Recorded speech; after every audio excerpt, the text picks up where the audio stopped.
Right now, in some corner of your yard, between the cracks in the driveway, along the edge of the garden, or in the grass, there are plants growing that you have spent years trying to get rid of. You have pulled them out, sprayed them with herbicide, covered them with mulch, and yet every spring they come back. What if I told you that these plants are more nutritious than almost anything currently growing in your raised beds? What if I told you that what you have been destroying is worth more than what you have been painstakingly cultivating? The average home in Mexico spends more than 8,600 pesos annually on lawn care. A large part of that money goes into eradicating exactly these plants. This story is about 8 common weeds that you almost certainly already have in your yard, and why they surpass conventional gardens in nutrition, commercial value, and in something that no seed catalog can ever offer. By the end of this, you will never see your lawn the same way again. Before the herbicide industry convinced an entire generation that a perfect lawn was the ultimate goal, the dandelion was considered a valuable crop. European colonists deliberately brought it to North America. They planted it on purpose. Stop for a moment and think about that. A plant that today many spray with herbicide each spring was once carefully transported across the ocean as a source of food. That expensive habit of maintaining a flawless lawn is literally poisoning a free food system. Let's start with the plant probably growing closest to you right now. Number 8, dandelion. Bright yellow flower, jagged leaves, white seed sphere. You know exactly what this plant looks like, the one you have been poisoning, yet it is more nutritious than kale. 100 grams of dandelion leaves, barely a handful, provide 558% of the recommended daily intake of vitamin K, more beta-carotene than a carrot, more calcium per calorie than a glass of milk, and every part of the plant is edible. The root, toasted and ground as a coffee substitute or dried and used in traditional wellness practices for centuries, sells for around 210 pesos per bag in natural stores. Spinach, one of the celebrated superfoods, requires prepared soil, constant watering, protection against premature bolting, and replanting each season. The dandelion requires nothing. It breaks compacted soil, survives frost, produces from April to October, and returns each year from a deep taproot that reaches approximately 45 centimeters. But as impressive as the dandelion is, it is primarily about vitamins. What comes next is a weed that fills a gap most survival gardens never manage to cover. Number 7, purslane. Thick, almost succulent stems, small rounded leaves, hugging the ground. The only terrestrial plant that gives you omega-3, as if it came from fish. Purslane contains between 300 and 400 milligrams of alpha-linolenic acid per 100 grams. That is more omega-3 than any other leafy vegetable on Earth. Many people spend between 350 and 520 pesos per month on fish oil supplements just to reach that amount. Purslane gives it to you for free from your own garden bed, and next week it will grow again without you doing a single thing. It is a C4 photosynthesis plant, which means it thrives in conditions that kill conventional vegetables, drought, heat, poor soil, total neglect. While your tomatoes wilt in August, purslane is at its peak. If purslane is the supplement you have been cultivating and destroying without realizing it, what comes next is the hidden source of protein that has been in plain sight all along. Number 6, lamb's quarters. Blue-green leaves with a whitish layer underneath, diamond-shaped, often mistaken for spinach. Its forgotten seeds actually surpass it in protein. Indigenous peoples across the continent intentionally cultivated lamb's quarters, harvesting both the leaves and seed. The seeds are small, black, similar to quinoa, which makes sense because lamb's quarters and quinoa belong to the same plant family. Its leaves contain 4.2 grams of protein per 100 grams raw, more than spinach. They also provide iron, calcium, riboflavin, and vitamins A and C. Cook it just like spinach. While many people are cultivating spinach 6 meters away, spending money on seeds, preparing soil, managing slugs, and replanting each season, the lamb's quarters, growing just 1 meter away, is doing it for free. And here is where the story gets even more fascinating. Because the next 4 weeds on this list do more than just feed you. They have been used by traditional cultures as functional foods for thousands of years, a dimension almost nobody touches when discussing nutrition. Number 5, yantan.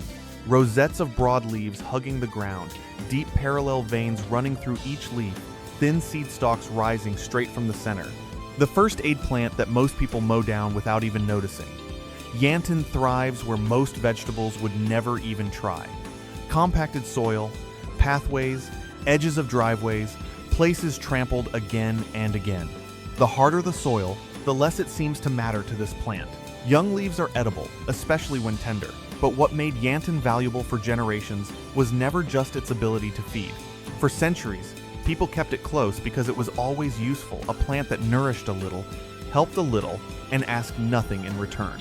While many spend years building healthy soil before harvesting anything worthwhile, Yantin appears uninvited in the worst soil on your property and still becomes useful. Then there is the weed that looks too soft, too harmless, too common to matter. Number 4. Mallow. Rounded leaves, small pale flowers, low and sprawling growth. The kind of plant almost everyone sees but never bothers to identify. A friendly edible weed hiding in plain sight. Mallow thrives in disturbed soil, dry corners, and forgotten edges of your yard.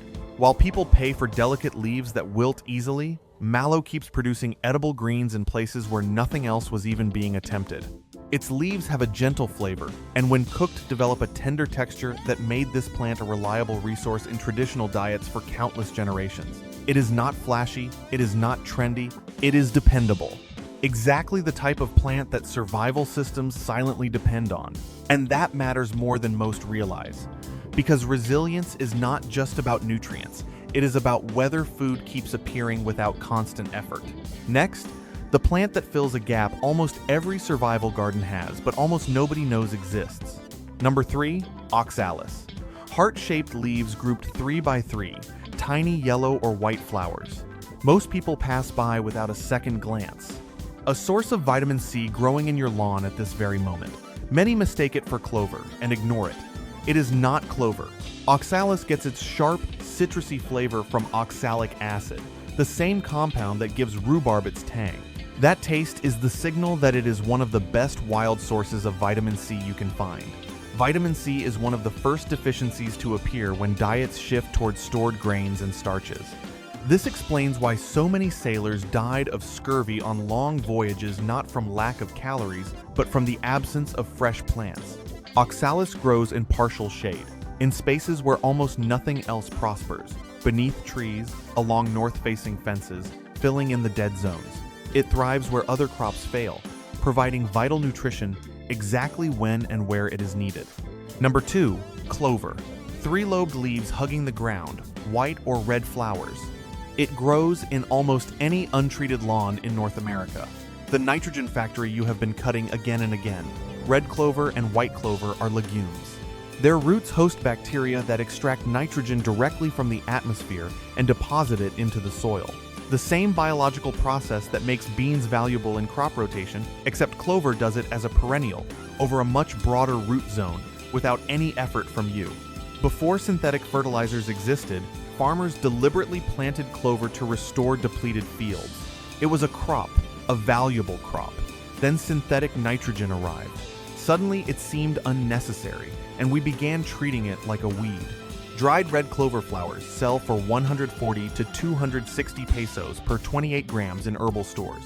You can harvest them freely from your own lawn, and the seeds can even be sprouted indoors in winter, producing fresh sprouts ready in 4 days. But everything on this list, as useful as it is surpassed by what comes next. The final weed produces food before anything else, before your seeds have even germinated, before your raised beds thaw. It is the only plant on this list that works as a complete survival crop at the very start of spring. Number 1, chickweed. Small, oval, delicate leaves, white star-shaped flowers, low trailing stems forming dense mats near the ground. The spring superfood that arrives before your garden. In most temperate climates, chickweed begins to grow in February or March, weeks before the last frost, weeks before any cultivated vegetable can be safely sown outdoors. In any food security scenario, the most dangerous period is from late winter to early spring, the gap between depleted stores and the first harvest. Chickweed fills that gap. It grows when nothing else will, and it tastes remarkable, mild, slightly herbaceous, with a texture similar to baby spinach. Nutritionally, it provides vitamin C, calcium, magnesium, and iron. A single plant produces 800 seeds, Those seeds can remain viable in the soil for up to 10 years. Once chickweed finds your garden, it becomes a permanent part of it, providing fresh leaves at the end of every winter, while you grow food on the same ground the rest of the year. Step back and look at what we have here. 8 plants. Not a single one costs money. None require catalog seeds, prepared soil, irrigation infrastructure, or advanced gardening knowledge beyond recognizing them. Together, they provide omega-3, vitamin C, protein, calcium, iron, nitrogen, fertility, early spring greens, practical utility, and medicinal uses. Yet we pay to destroy a free food system that has tried to establish itself in our yards for decades. The food system we protect by maintaining our lawns, the supermarket chains, the seed catalogs, the fertilizers, they are fragile. The weeds are resilient. They have survived every ice age, every drought, every agricultural revolution, and they will survive what comes next. The question is not whether these plants can feed you. They already do. The question is whether you will allow it. And if this season you have been building a garden, the next important step is understanding which crops truly complement what these weeds are already doing for you, which fill caloric and storage gaps without duplicating what is already growing wild.